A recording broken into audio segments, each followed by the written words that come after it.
Cost of living continues to rise. Credit card debt reaching new record highs. More and more taking on second jobs. Inflation skyrockets. Has many asking, is there a way out?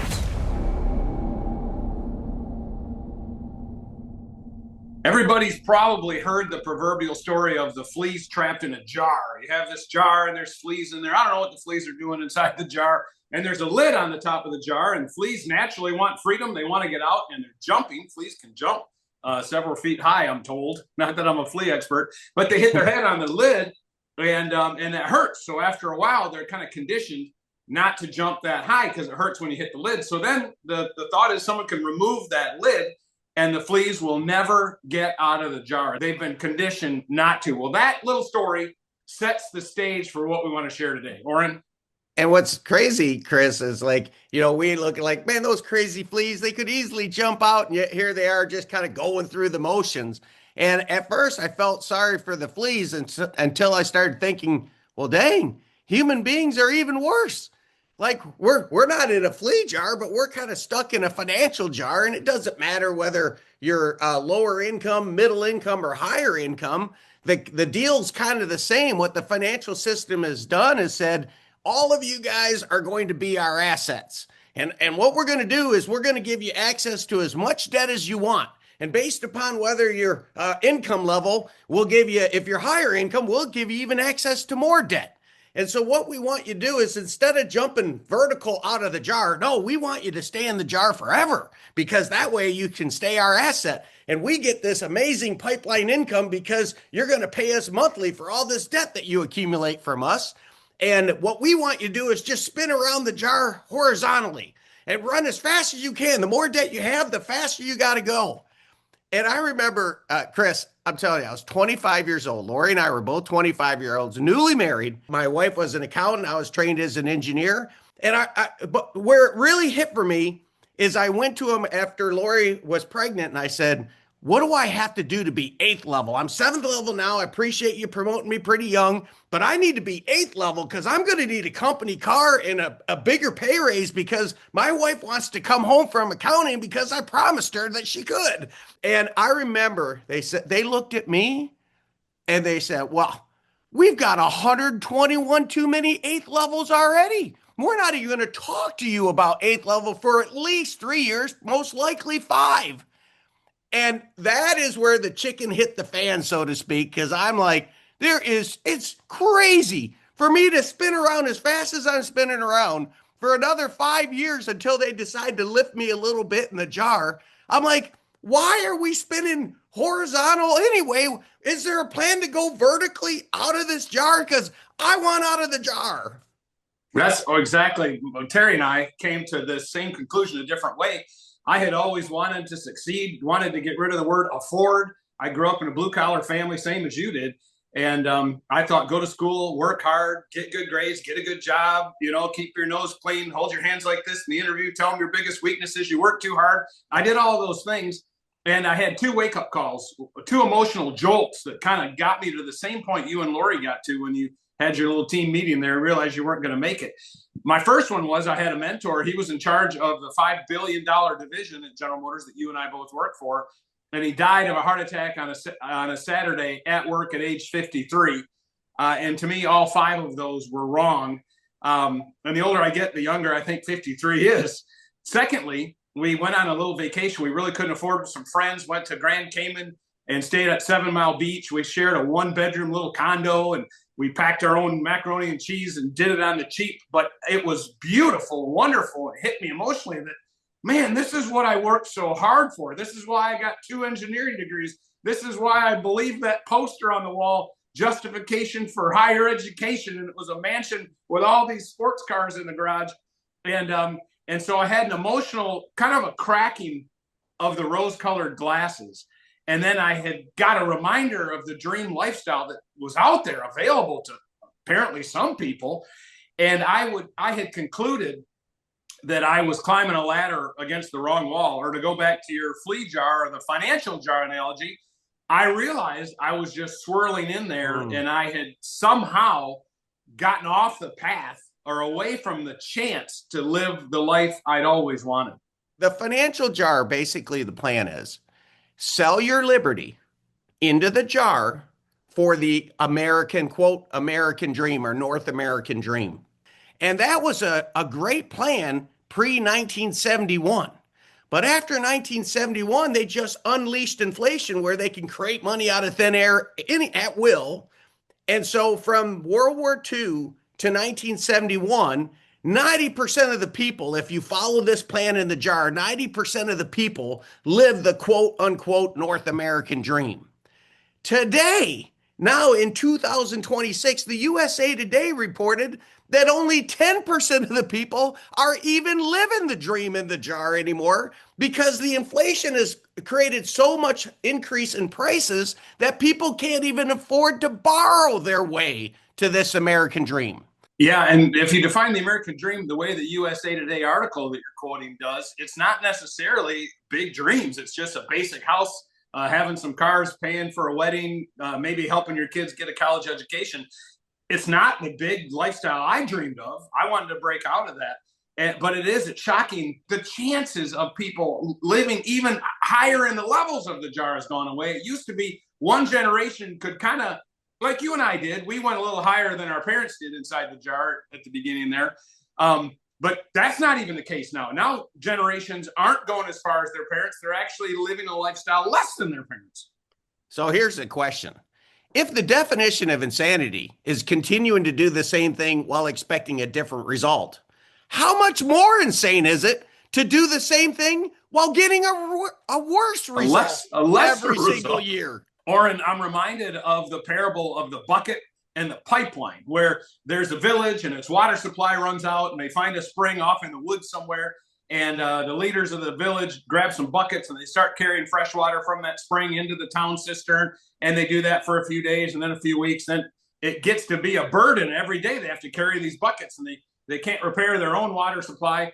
And then an entrepreneur comes along and says, well, instead of doing this same work over and over again, why don't we construct a pipeline? Stop spending your time carrying buckets and invest your time building a pipeline that once you get it connected and you turn on the pump and open up the valves, the water flows and you'll have the water flowing long term. That's a cute little parable of what it actually takes. That, you know, as an engineer, no matter how good I did on a Monday as an engineer at the factory, I had to wake up Tuesday and repeat the whole process and do it some more. Again, Wednesday, Thursday, Friday, week after month after year. I was essentially carrying buckets. It was when I realized that that little parable could be true. There's actually a way, and it's called assets, that you accumulate and build and snowball assets over time, that you can build a financial pipeline and you don't have to spin at some level in that financial jar. The problem is most people don't have assets. They don't have any assets. I didn't have any assets. I don't think you had any assets. That is the issue. It's like if you're in the jar, you are a bucket carrier, trading time for money, paying off debt, and so you become somebody else's asset. Somebody else has a pipeline income on you servicing debt so that you can live the pseudo dream that you're no longer living, or at least 90% are no longer living. And so the question is, well, how do we get out of the jar? We'd like to have assets. Well, the problem is we didn't start with any assets. So how do we do that? And the beautiful thing is there's one asset that they can't take from you. And that's your own mind, your ability to think, your reasoning power. And so you are an asset. The question is, are you somebody else's, or are you going to start building your own asset? And how you do that is through developing wealth thinking. The people outside of the jar, as you said, snowball assets. And so if you're in the jar and you want out, we've got to come up with a plan to start building assets for you.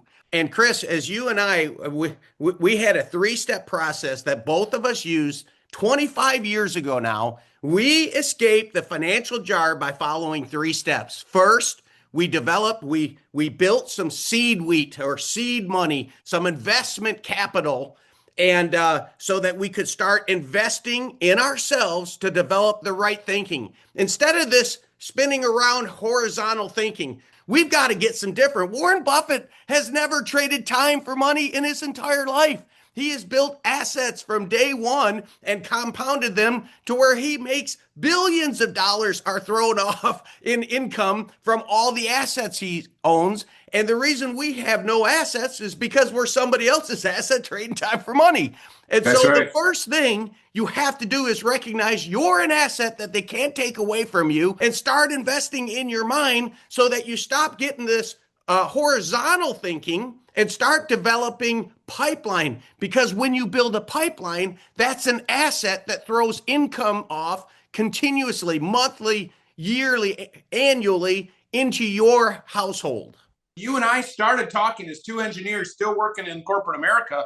It was that wealth thinking that was so different from everything I'd ever heard before. Orrin, when it came into my life, it was like oxygen in my lungs. It was like creatine in my muscles. I couldn't believe where had this been my whole life. It was the most amazing stuff I'd ever heard, I'd ever read, and it changed everything. There's an old saying that a man who's down need fear no fall. I'm like, we've got to do something. And once we got that, because I'm like, well, what do I have to lose? If I stay in this jar, I already know the outcome. I've lost. And if someone says, but you only have a 1% chance to get a 1% chance is better than 0%. So you're chance. saying there's a chance? Exactly. You're telling me there's a chance. Exactly. There's a famous quote by Antoine de Saint-Exupéry. If you want to build a ship, don't drum up the men to go gather wood, divide the work, and give orders. Instead, teach them to yearn for the vast and endless sea.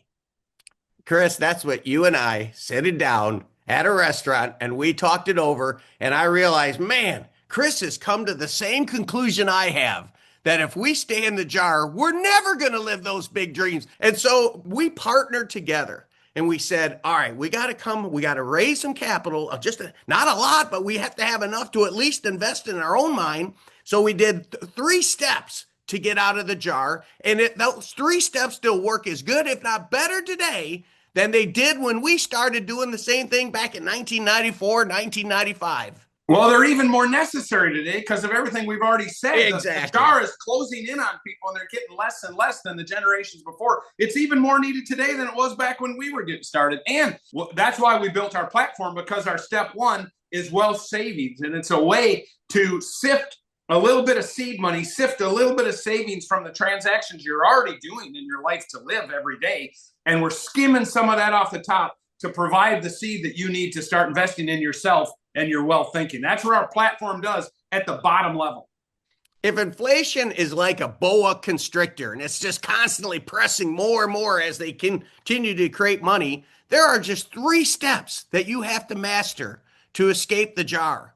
Wealth savings, as Chris was talking about, that's your seed money to start investing in yourself, and the platform will provide the savings. So even if you have no money, you can just convert your household spending through the platform and build enough wealth savings to invest in your wealth thinking. That's step 2. Then turn the new thinking into new action and start to build wealth, start to build assets, and you're moving up and eventually out of the financial jar. Yeah, and your biggest asset becomes beyond yourself. What you start doing is you've invested in yourself, you start learning wealth thinking, you start investing in others to build a pipeline income that pays you long-term for the work that you're doing today. That's what community building is about. Community building is about first invest in your number 1 asset, yourself, and then go and invest in other people, because people are the asset in the jar. That's why the financial system seeks to get everybody in debt. What we teach is start to get out of debt. You will start moving up the jar as you start eliminating debt and replace that with building asset thinking. And the number 1 asset you can build within the jar are all the people that feel stuck just like you do. So we've designed something to do exactly for anybody that's interested, that wants a way out, that feels stuck in that jar, that's had that thought, man, there's got to be a better way somewhere. Is there a way out? Is there a way up? Anybody that's ever thought that, like I did, like you did, we've designed something called the Wealth Thinking Challenge. And we're so proud of this because it exposes people to the same kind of rascal thinking that you and I got exposed to, that we give all the credit for helping us get out of that jar and get out to live the life we've always wanted. And we're so excited to share it with people because it gives them a dose of this information. The Well Thinking Challenge is just converting all this energy that all of us spinning horizontally. We have such speed and such current moving this way. The Well Thinking Challenge is let's interrupt. Let's step back from the glass jar. Let's go to the center and let's start creating a current this way. Let's create a vertical current and let's start developing well thinking so that we can build communities of people that can escape the financial jar.